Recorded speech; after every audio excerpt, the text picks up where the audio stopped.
Uzumaki Barrage returns in this week's episode of Naruto Shippuden. That's right, the main storyline has returned. Naruto is battling against the primordial bitch that is Kaguya. Obito and Sakura are teaming up to save Sasuke as we get this much closer to the conclusion of the Naruto Shippuden anime series. Praise Ninja Jesus, we are finally back to the main storyline of Naruto, and this week's episode was incredibly satisfying on so many different levels. A lot of crazy stuff going on in this episode, tons of clones, dimension hopping, and Obito is finally redeeming himself by helping out Naruto, Sasuke, and Sakura. And of course he's doing it for his best buddy Kakashi. Basically, this is the last good thing that Obito can do. There is no turning back for this character. He has done way too many bad things, so him and Sakura are going to jump to these various dimensions so that they can find Sasuke, who's just sort of hanging out and walking around some random desert. The rest of the episode, however, has definitely got some big highlights. Naruto fighting against Kaguya. Now, there are some scenes which are reused in these episodes, but I'm glad that they actually showed this stuff again, because it sort of gets the viewers back on track. Kaguya is constantly pushing Naruto back, as well as his clones, with all of these crazy techniques which combine her powers with that of nature's, constantly trying to crush him with these giant ice crystals, although I love that all of the tailed beasts are starting to fuel the power of Naruto. When he's covered in ice, Kokuo the Five Tails comes out and uses its steam to actually get him free. Then you have Kurama, who bolsters Naruto's strength, giving him the power to send Kaguya flying across a mountainside and slamming right into it. Hell frickin' yeah, this is exactly what I have been waiting for. Another cool thing about this episode is that Black Setsu is a lot smarter than he actually appears. He's actually starting to realize that the real Naruto is the one that has the truth-seeking orbs hanging out around his back. Those black balls, so to speak.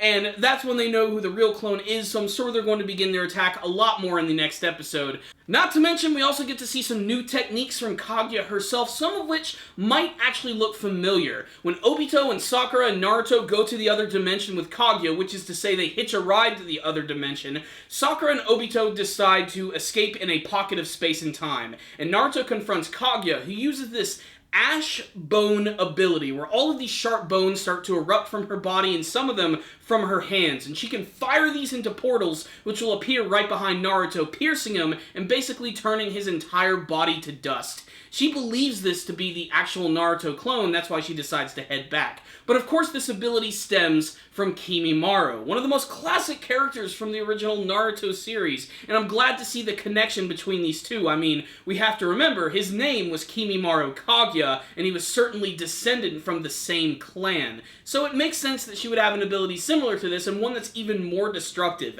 Not just sharp piercing bones, but bones that will turn your entire body to ash. The rest of the episode is basically just seeing Naruto and Kaguya have some really great fighting choreography in the air. No matter what Naruto does, she always manages to just bat him away or throw him into the other clones. I especially love the scene before they actually go to the portal, where he brings back his classic technique, the Naruto Uzumaki Barrage. I love that move, and I wish it was a little more successful, like it would have maybe caught Kaguya off guard, but it was a great way to get her to sort of escape to the other dimension so that Obito and Sakura could help out. And speaking of Obito and Sakura, they're really the true stars of this episode right here. I love that they're combining their techniques, with Sakura using her sealing to actually powering up her chakra, giving it all to Obito, whose eyes are just constantly bleeding as he is looking for Sasuke. It really shows how dedicated he is. The various dimensions themselves are also really interesting. Like, we've already seen a couple of them. That weird space that they go to in this episode, which is sort of like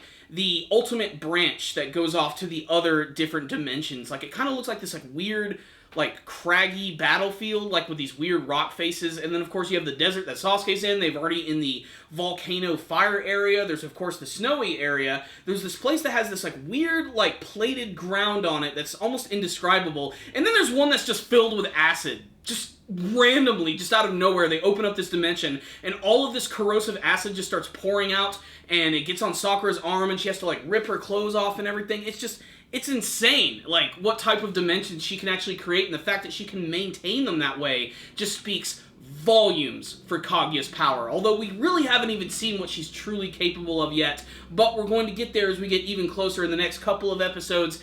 I mean, we are so close to the finale of Naruto, guys. It's insane. Like, I really cannot wait to see how this series is going to go out with a bang. There are some big events which are coming up, and I can't wait to see how well they're going to animate them. And some of them involve my favorite characters from the series, and then some. So, cannot wait for that. What I will say is, this week's episode was certainly a step in the right direction.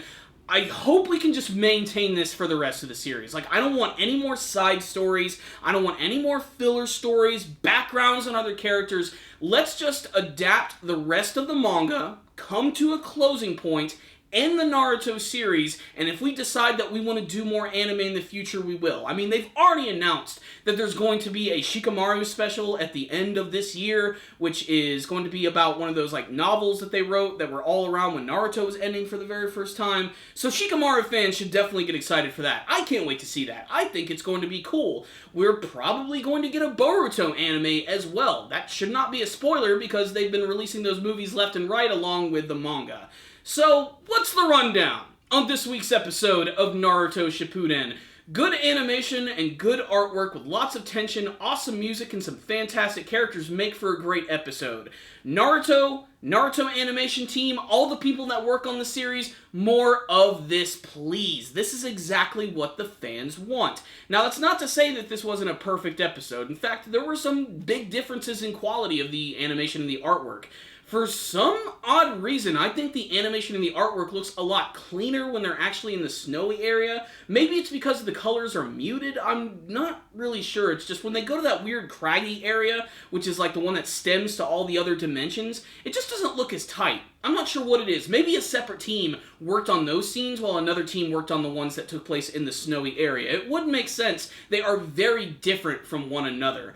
Other big events in this episode, of course, is that Sasuke is officially saved, of course, by Sakura. And that great scene where they finally find him in the desert, and Obito's dimension is starting to slowly close up, and Sasuke's just running, when suddenly it closes, and Sasuke is nowhere to be seen. But thanks to his brand new ability to essentially just skip ahead to certain places and teleport, everything's gonna be just fine. And both him and Sakura have a nice tender moment, which is a great moment between these characters, because it is Naruto and Sasuke, but really it's all about Naruto, Sasuke, and Sakura, the three-man team. I really love their dynamic when they're all working together, and that's certainly going to come to a head in the next coming episodes of the series. And like I said, there's also going to be a few other surprises from some other cool characters. I'm just gonna say this right now. Kakashi. Just pay attention to that character. He's going to do something pretty awesome, as is Obito, Kaguya, Naruto, Sasuke, Sakura, and maybe a few other little surprises. So this is just a really exciting time to be a Naruto fan. We're finally back to the main story, and I loved this week's episode. I really enjoyed it. It wasn't a perfect episode. I felt that they reused a few of the scenes from the earlier episodes a little too much in the first half of the episode, and some of the inconsistencies in animation and artwork did bring this one down a bit. That being said, this was still a high-quality episode of Naruto that any Naruto fan should definitely check out. So I'm going to give this one right here a 4 out of 5. Check it out, Naruto fans! The ninja is back. But if any of you did watch this week's episode, make sure to tell me what you thought about it in the comments section below. What do you think about the big battle with Kaguya? Did you have a favorite scene or attack from this episode? Were you excited to see the return of Sasuke? What about Obito and Sakura teaming up together? Did you like that matchup? What do you want to see from the finale of Naruto Shippuden? Please tell me in the comments section below.